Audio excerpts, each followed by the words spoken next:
प्रियो, जिस शरीर की आप जिंदगी भर सेवा करते हैं, वही शरीर एक दिन आपको धोखा दे जाता है। ये एक अति सत्य मैं आपके सामने रख रहा हूँ, क्योंकि आज मैं उसी परिस्थिति में हूँ। इस शरीर को मैंने सारी जिंदगी संभाला, आज उस शरीर ने मुझे धोखा दे दिया। परंतु परमेश्वर सर्वदा एक सा है, वो अपने लोगों को कभी धोखा नहीं देता। रोमियो मत्ती 10 बाब और इसके 28 आयत में लिखा है, प्रभु ने स्वयं अपने होठों से ये बात कही, अपने मुख से ये बात कही, जो तुम्हारे शरीर को घात कर सकता है उससे मत घबराओ, परंतु जो तुम्हारे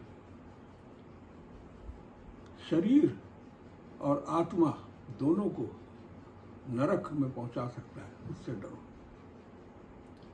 प्रियो, हम इस बात पर गौर करें जो प्रभु ने कही। हम शरीर की बहुत चिंता करते हैं। प्रियो, प्रभु ने कहा, आगे ही आयत में लिखा है, 1 पैसे की 2 गौरैया नहीं बिकती, परंतु परमेश्वर की इच्छा के बिना उनमें से एक भी भूमि पर नहीं गिरती। और तुम्हारे तो बाल भी गिने हुए हैं। प्रियो, जिस कि हमको कभी गिनती भी नहीं की। परमेश्वर हमारे उन छोटी छोटी चीज़ों की हिसाब रखता है।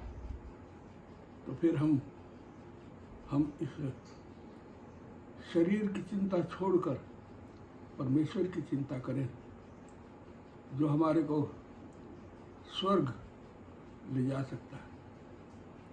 प्रभु ने कहा कि जो यहाँ मेरा इनकार करेगा, मैं स्वर्ग में अपने बाप के सामने उसका इनकार करूँगा, और जो मेरा यहाँ पर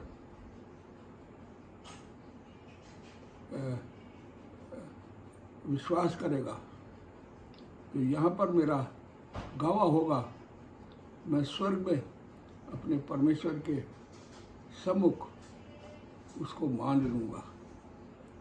प्रियो, हमारा परमेश्वर सच्चा, जीवता और सदा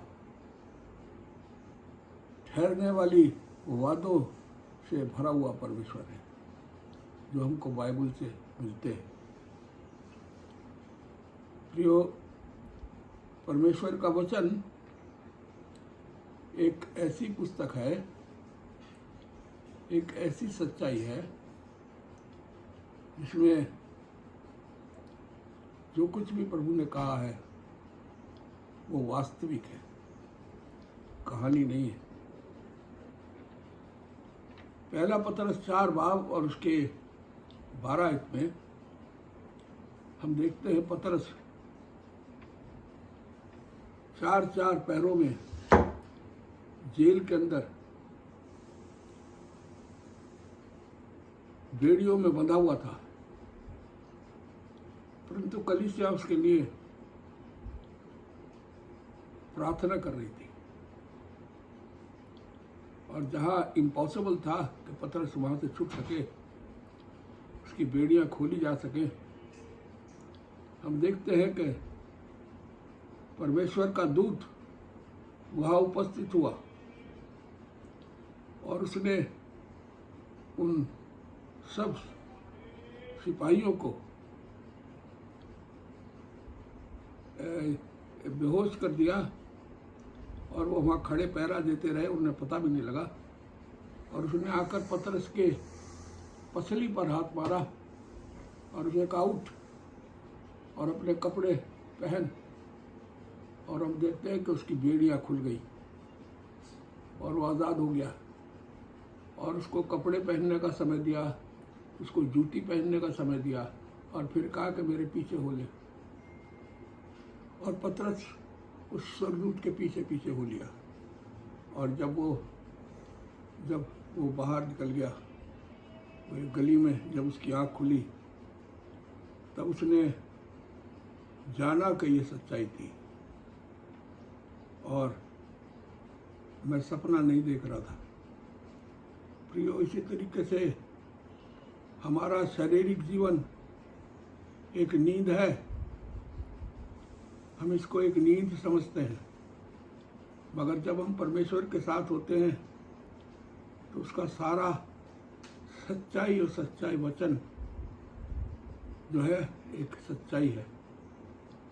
और जब हम अकेले रह जाते हैं तब हम समझते हैं कि यही वास्तविकता थी। प्रियो, अगर आपके बंधन अभी तक ना खुले हों, अभी तक आप बंधनों से जकड़े हुए हों, शारीरिक और पाप के बंधनों से, आज परमेश्वर को पुकारें।